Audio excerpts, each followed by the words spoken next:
What is going on with Tsurugi Okkotsu's heavenly restriction in the Jujutsu Kaisen sequel? Let's talk about it. Okay, for starters, a quick refresher on heavenly restrictions. And first of all, there's more than one, okay? When somebody says heavenly restriction, they aren't referring to one singular thing. For example, Mekamaru had a heavenly restriction where his body was incredibly frail, but in exchange for that, he could use his cursed energy over a massive range. However, the most prominent and relevant example in this case would be the Zenin clan heavenly restriction, the one that both Toji and Maki had, where in exchange for not having any cursed energy, they were physical freaks. Now it's clear that this is the type of heavenly restriction that Tsurugi has, because this kid is also a physical freak. However, that doesn't mean he's exactly like Toji and awakened Maki, because there exists a spectrum here. Maki is a perfect example of this, because she has existed on both sides of this particular heavenly restrictions spectrum, both having very little cursed energy, but some strength in relation to that, all the way to having absolutely zero cursed energy and massive strength. Now, the reason Maki in particular shifted amongst that spectrum and got stronger was because of her unique situation with her twin sister Mai. And I'm not going to get into that for this video.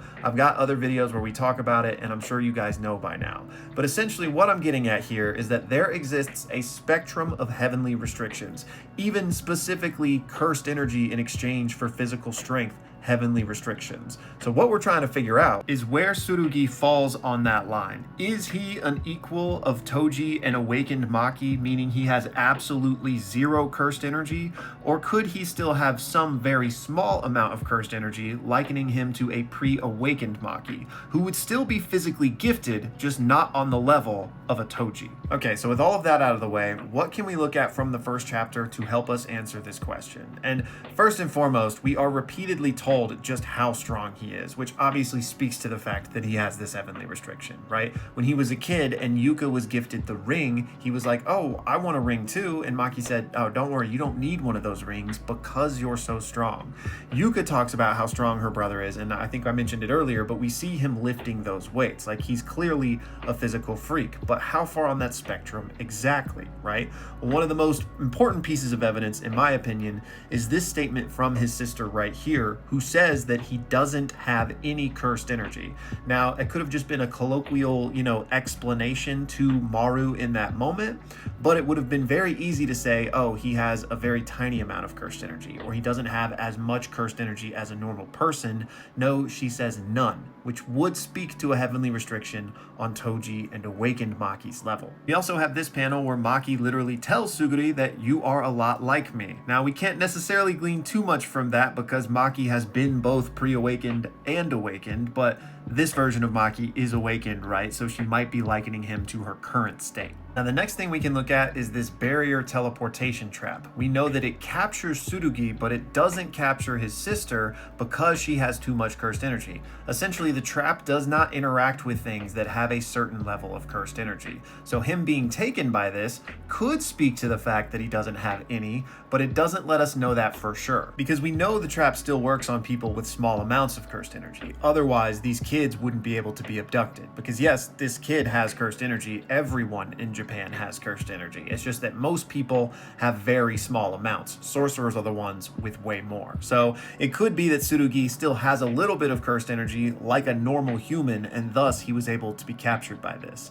Now, in addition to this, we also have this moment from the kidnapper who says to Tsurugi, you have a weak amount of cursed energy. However, I don't think that's definitive. It could just be him extrapolating from the fact that he was captured by this. Like, that random sorcerer might not have the nuance in his own senses to tell that Tsurugi was like zero cursed energy heavenly restricted. So it's interesting to consider, but I don't think it's enough to debunk Tsurugi being like Toji. Especially because if we're going to trust anyone's statement in that regard, I feel like we should lean to his own sister who knows him better, and she's the one that said he didn't have any. Okay, so now what else can we learn contextually about this, right? And first and foremost, we know that Tsurugi uses a curse tool, which makes sense. He's a sorcerer, right? And in order to kill curses, you must use cursed energy. So because he doesn't have enough on his own to use, he must use a weapon. But the same thing was true of pre-awakened Maki. Even when she still had a little bit of cursed energy, she too used cursed tools. So that on its own can't tell us whether he's pre-awakened or Toji level, right?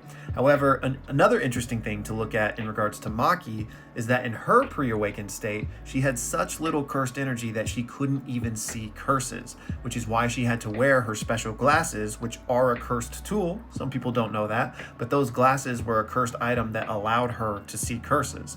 Tsurugi is wearing no such glasses, which might speak to the fact that he is fully heavenly restricted and awakened and is able to see them that way. And this is a whole other can of worms that I have other videos about, but yes, I believe that Toji and fully awakened Maki can fully see curses. Like, they're not using their five senses to the nth degree to figure out where they are based on other things. They can actually see them.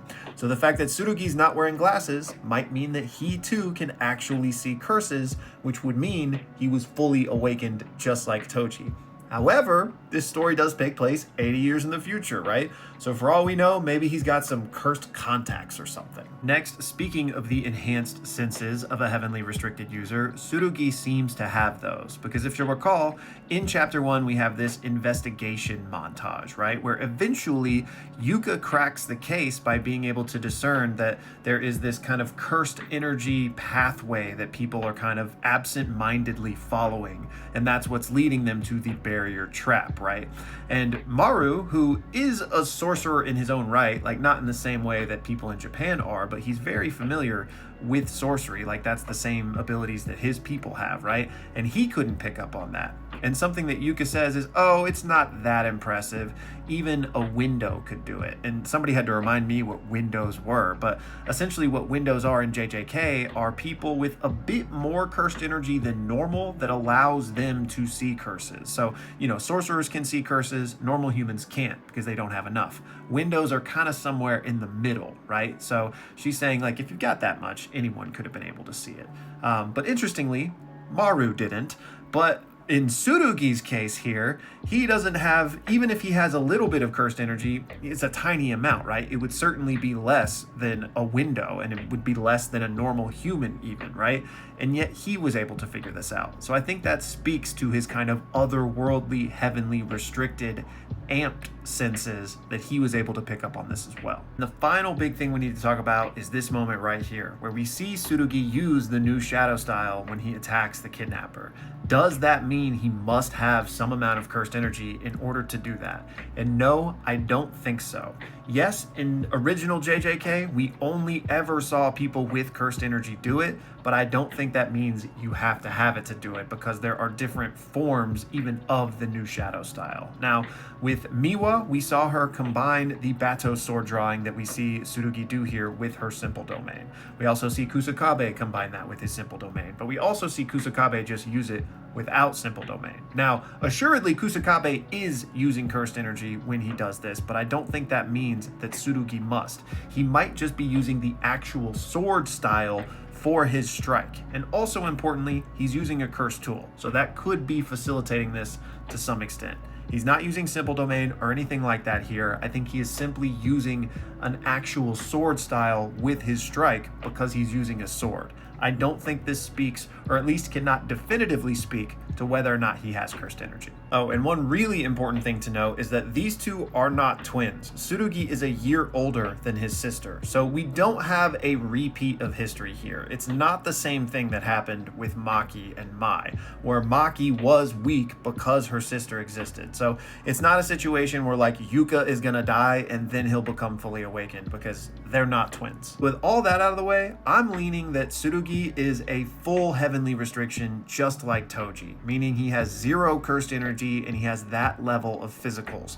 However, I'm not saying that that means he's equal to Toji or awakened Maki, because I do think training and experience come into play here. Just like we saw with awakened Maki, even after Mai passed away, she didn't reach her height, right? She had to understand how to use those new senses and how to use her body as a weapon in that way.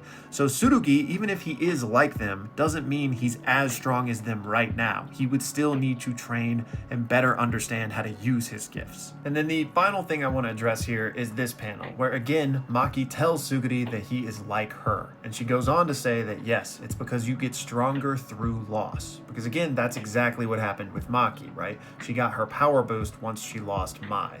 So the fact that she's saying that to him, does that mean that Suguri is in the same situation where he has some cursed energy still, and it won't be until he suffers some great loss that he can become fully awakened? And I don't think so, because again, they're not twins. So unless that would mean that Maki and Mai's situation had nothing to do with them being twins, which I don't think is the case, especially given what we understand about Sukuna and all that jazz.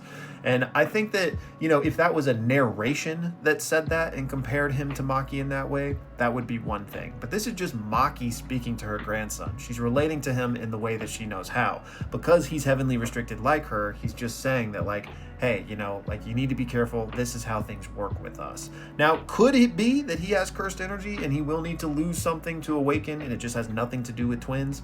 Sure. But again, I think we can just say that this is Maki trying to relate to her grandkid rather than explicitly laying out some canon for us. Plus, if Maki was straight up providing exposition here and world building, explaining heavenly restrictions, you would have to wonder, how does she even know that, right? Because unless there's been some weird, crazy breakthroughs where they scientifically understand heavenly restrictions now, how could she possibly know? She's much more likely just speaking from her own experience, right? And again, let's just say devil's advocate that this is true and they've cracked heavenly restrictions, and the more you lose, the more powerful you get, right?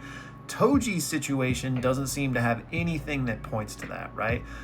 It's not as if, he only got strong after Megami's mom died, and that's what caused him to awaken, right? That was his great loss. No, because we know he was shunned by his clan and feared for his skills way before he ever met Megami's mom, right? Now, is it possible he had some great tragic trauma as a kid and so he awakened from a very young age?